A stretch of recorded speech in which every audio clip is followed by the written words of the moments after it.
Delhi high court ने मुख्यमंत्री अरविंद केजरीवाल की पत्नी सुनीता केजरीवाल को शराब नीति से जुड़े मामले में अदालती सुनवाई की वीडियो रिकॉर्डिंग सोशल मीडिया मंच से हटाने का निर्देश दिया है।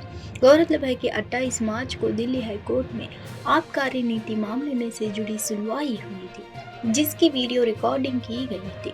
यह वीडियो रिकॉर्डिंग सुनीता केजरीवाल ने अपने सोशल मीडिया अकाउंट्स पर शेयर की थी। हाईकोर्ट ने शनिवार को सुनीता केजरीवाल को आदेश दिया है कि ये वीडियो हटाएं। वीडियो में देखा जा सकता है कि आम आदमी पार्टी के राष्ट्रीय संयोजक अरविंद केजरीवाल एक ट्रायल कोर्ट को संबोधित करते नजर आ रहे हैं। जस्टिस नीना बंसल कृष्णा और अमित शर्मा की बेंच ने उल्लंघन का आरोप लगाने वाली याचिका पर सुनीता केजरीवाल और social media platform x, Meta और यूट्यूब सहित 6 लोगों को नोटिस जारी किया है। उत्तरी सिक्किम के मंगन जिले में लगातार बारिश से बड़े पैमाने पर हुए भूस्खलन के कारण 15 विदेशी नागरिक सहित 1200 से अधिक पर्यटक फंस गए हैं। एक अधिकारी ने शुक्रवार को यह जानकारी दी। भूस्खलन और भारी बारिश के कारण पर्वतीय राज्य में 9 लोगों की मौत हो गई, संपत्तियों को नुकसान पहुंच तथा कई क्षेत्रों में सड़क संपर्क, बिजली और खाद्य आपूर्ति तथा मोबाइल नेटवर्क बाधित हो गए। सिक्किम के पर्यटन एवं नागर विमानन विभाग में प्रधान सचिव CS राव ने एक बयान में कहा, प्राप्त रिपोर्ट के अनुसार भारी बारिश और भूस्खलन के कारण सड़क अवरोध हो जाने से लगभग 1200 घरेलू और 15 विदेशी पर्यटक मंगन जिले के लचूंग में फंस गए हैं। मुख्यमंत्री प्रेम सिंह तमांग में भारी बारिश के कारण हुए भूस्खलन के बाद स्थिति का जायजा लेने के लिए मिंटो कमगांगा एक उच्च स्तरीय बैठक की अध्यक्षता की। भूस्खलन से पर्वतीय राज्य बुरी तरह से प्रभावित हुआ। स्थानीय अधिकारियों ने फंसे हुए पर्यटकों से अपने अपने स्थानों पर ही रहने तथा जोखिम मोल लेने से बचने को कहा है। बिहार के मुख्यमंत्री नीतीश कुमार को शनिवार सुबह अचानक से तबीयत खराब होने के कारण अस्पताल में भर्ती होना पड़ा। बताया जा रहा है कि सुबह उठने पर उन्हें हाथों में तेज दर्द की शिकायत हुई। दर्द बढ़ने पर उन्हें पटना के मेदांता अस्पताल ले जाया गया है।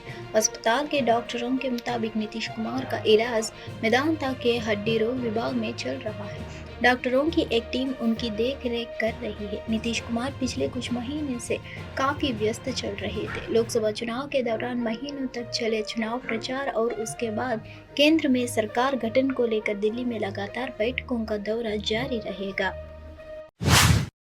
उत्तर प्रदेश के रामपुर में बीजेपी नेता और मासवसी नगर पंचायत अध्यक्ष और बीजेपी नेता दिनेश गोयल समेत 17 से 18 लोगों के खिलाफ FIR दर्ज की गई है। आरोप है कि इन लोगों ने नायब तहसीलदार के साथ मारपीट करने और उन्हें जान से मारने के लिए उन पर हमला कर दिया है। FIR खुद नायब तहसीलदार ने दर्ज कराई है। मामला स्वर में मासवासी इलाके का है। स्वर थाने के पुलिस ने मामला दर्ज किया है। आज तक से जुड़े आमिर खान की रिपोर्ट के मुताबिक एक डंपर की टक्कर से एक ई-रिक्शा चालक के दोनों पर कुचल गए थे। इस घटना से मासवासी नगर पंचायत अध्यक्ष दिनेश गोयल और उनके समर्थक भड़क गए। उन लोगों ने जमकर हंगामा किया, विरोध में सड़क पर जाम लगा दिया है। जानकारी मिलने पर स्वर कोतवाल और मासवासी चौकी इंचार्ज फोर्स के साथ मौके पर पहुंचे। साथ ही नायब तहसीलदार मनवेंद्र सिंह भी पहुंचे और स्थिति को नियंत्रित करने की कोशिश करने लगे। इस बीच दिनेश गोयल और उनके समर्थकों की नायब तहसीलदार से झड़प हो गई है। झड़प के बाद मनवेंद्र ने आरोप लगाया कि दिनेश गोयल ने उन्हें गंदी गालियां दी, साथ ही उनका कॉलर पकड़ लिया है। आरोप ये भी लगाया कि जान से मारने की नीयत से कई लोगों के साथ मिलकर दिनेश गोयल ने हमला किया। इस दौरान वहां मौजूद पुलिस ने कोशिश करके मानवेंद्र को उनके चंगुल से बाहर निकाला। मानवेंद्र सिंह ने कोतवाली स्वर में शिकायत दर्ज कराई है। शिकायत में उन्होंने कहा, मामले में कोतवाली स्वर पुलिस ने दिनेश गोयल समेत 70 से 80 अज्ञात लोगों के खिलाफ मामला दर्ज कर लिया है। इन लोगों के खिलाफ IPC की धारा 147, 149, 504, 307, 332 और 353 के तहत मुकदमा दर्ज किया गया है।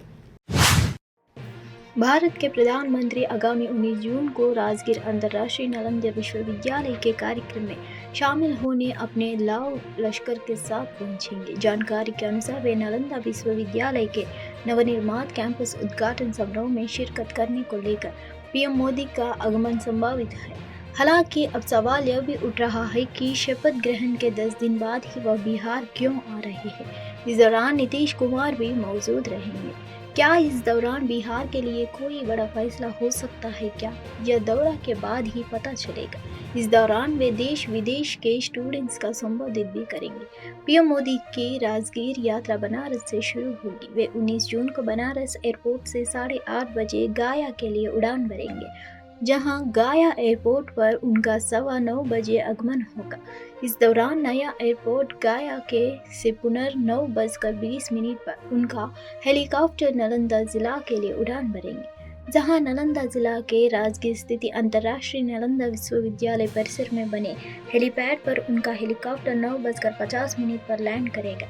हेलीपैड से वे अपने काफिले के साथ वीवी कैंपस के सड़क मार्ग से मुख्य समारोह स्थल सुषमा स्वराज ऑडिटोरियम में 10 बजे पहुंचेंगे, जहां पीएम मोदी समारोह के दौरान नालंदा विश्वविद्यालय के नवनिर्मित कैंपस का विधिवत उद्घाटन करेंगे। इस दौरान 10 बजे से 11:30 बजे तक के बीच आयोजित कुल 1.5 घंटे के समारोह में पीएम मोदी शिरकत करेंगे।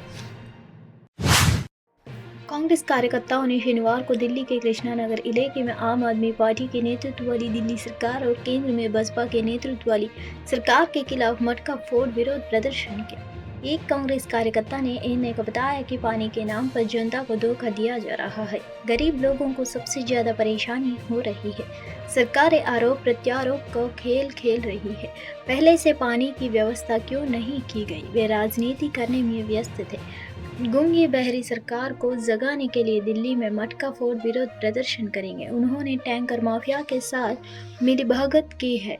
कांग्रेस ने संकल्प लिया कि दिल्ली के हर कोने में मटका फोड़ जाएगा और सोई हुई सरकार को जगाया जाएगा। एक अन्य कार्यकर्ता ने कहा कि आप और बीजेपी को आरोप प्रत्यारोप की राजनीति नहीं करनी चाहिए। उन्होंने कहा कि अगर सिर्फ लीकेज पर ध्यान दिया जाता तो आज यह स्थिति नहीं होती। उनकी राजनीति गरीबों को पानी से भी वंचित कर रही है। यह बहुत दुखद बात है। इस बीच आप नेता अतिशी ने गुरुवार को पुष्टि की कि सरकार पानी की बर्बादी रोकने के लिए हर संभव कदम उठा रही है। अतिशी ने दिल्ली के लोगों से पानी की बर्बादी को यथासंभव कम करने में भी अपील की, क्योंकि भीषण गर्मी और बढ़ते तापमान के कारण राष्ट्रीय राजधानी जल संकट से जूझ रही है। नेता प्रतिपक्ष तेजस्वी यादव ने गठबंधन को लेकर केंद्र सरकार पर बड़ा हमला बोला है। उन्होंने कहा है कि बैसाखी के सहारे केंद्र सरकार है, ज्यादा दिन तक नहीं चलेगी। इस पर केंद्रीय मंत्री गिरिराज सिंह ने शनिवार को पलटवार किया है। उन्होंने कहा कि जनता ने जिन्हें व्हील चेयर पर बैठाकर झुंझुना थामा दिया, वही आज बोल रही है। जिन्हें झुंझुना थमाया गया है वे अनर्गल बयान दे रहे हैं। आगे उन्होंने कहा कि प्रधानमंत्री मोदी के नेतृत्व बिहार में 8 मंत्री बने हैं। बिहार और केंद्र दोनों विकास कर रहा है। किसानों के मामले हो, गरीबों का मामला हो, बिहार में तेजी से विकास होगा। विपक्ष बिहार में बढ़ते अपराध को लेकर लगातार हमला बोल रहा है। इस पर केंद्रीय मंत्री ने कहा कि अपराधी की कोई जात नहीं होती है, अपराधियों की कोई जाति की नहीं होती है। वही कपड़ा मंत्री मिलने पर उन्होंने कहा कि भारत सरकार राज्य सरकारों के साथ मिलकर एक ऐसा माल बना रहा है जहां हैंडलूम पावरलूम उद्योग के लोग आकर अपने उत्पाद बेच सकेंगे। यह हमारे असंगठित कारीगरों के लिए एक स्थायी ठिकाना बनेगा। उम्मीद है कि 2025 तक यह माल बन जाएगा। इससे बिहार के सभी कारीगरों और बुनकारों को लाभ मिलेगा। बता दें कि बेगूसराय लोकसभा क्षेत्र से दूसरी बार जीत दर्ज करने वाले सांसद गिरिराज सिंह को केंद्र सरकार ने दूसरी बार कब मंत्री बनाया है? उन्हें टेक्सटाइल मंत्री बनाया क्या है? मंत्री बनने के बाद पहली बार आज शनिवार को वो पटना एयरपोर्ट पहुंचे, जहां कार्यकर्ताओं ने उनका भव्य स्वागत किया। इस दौरान मीडिया से बात करते हुए उन्होंने तेजस्वी यादव के बयान पर करारा जवाब दिया। वहीं केंद्रीय मंत्रालय बंटवारे के बाद तेजस्वी यादव ने कहा था कि केंद्र ने बिहार को झुंझुना थामा दिया है। दिल्ली इस वक्त जल संकट से गुजर रही है। राजधानी के कई इलाकों में पानी की भीषण कमी हो गई है, जिसकी वजह से अब विपक्ष लगातार आम आदमी पार्टी की सरकार को घेर रहा है। इंडिया गठबंधन में रहने वाली पार्टी कांग्रेस ने भी अब आप के खिलाफ मोर्चा खोल दिया है। दिल्ली कांग्रेस प्रमुख देवेंद्र यादव ने पार्टी कार्यकर्ताओं के साथ मिलकर राजधानी के यूसुफसराय इलाके में मटका फोड़ प्रदर्शन किया। बीजेपी ने अब इस प्रदर्शन पर तंज कसते हुए बयान दिया है। बीजेपी ने कहा है कि चुनाव से पहले ही पानी की समस्या थी, लेकिन तब आवाज इसलिए नहीं उठाई गई क्योंकि दोनों ही पार्टियां इंडिया गठबंधन में थी। उस समय सीटों के बंटवारे की बात हो रही थी। इसलिए कांग्रेस ने तब पानी की समस्या का मुद्दा नहीं उठाया। उधर कांग्रेस ने कहा है कि अगर हरियाणा और उत्तर प्रदेश दिल्ली को पानी नहीं दे रहे हैं तो केंद्र सरकार को इसमें हस्तक्षेप करना चाहिए और समस्या का समाधान ढूंढना चाहिए। गूंगी बहरी सरकार को जगाने के लिए मटका फोड़ प्रदर्शन किया जा रहा है। कांग्रेस के मटका फोड़ प्रदर्शन पर बीजेपी ने तंज कसा है। बीजेपी नेता शहजाद पूनावाला ने कहा, ये जल संकट कल से शुरू नहीं हुआ, ये पूरे चुनाव के दौरान चलता रहा क्योंकि गर्मियां शुरू हो चुकी थी। वे दिल्ली में आप के साथ गठबंधन में थी और सीटें संया की थी, इसलिए उन्होंने तब यह मुद्दा नहीं उठाया। उन्होंने आगे कहा, दिल्ली आज पानी की कमी से जूझ रही है क्योंकि पिछले 10 वर्षों में आम आदमी पार्टी भ्रष्टाचार के अलावा कुछ नहीं किया। दिल्ली को सप्लाई होने वाला 50% पानी बर्बाद हो जाता है। आपने पानी टैंकर माफियाओं को संरक्षण दिया है। सुप्रीम कोर्ट के आदेश के बाद भी पानी टैंकर माफियाओं को खिलाफ कोई जांच नहीं की जाती है। यह आपके जल माफियाओं के साथ संबंध और कांग्रेस एवं आपके बीच संबंध के बारे में बहुत कुछ बताता है।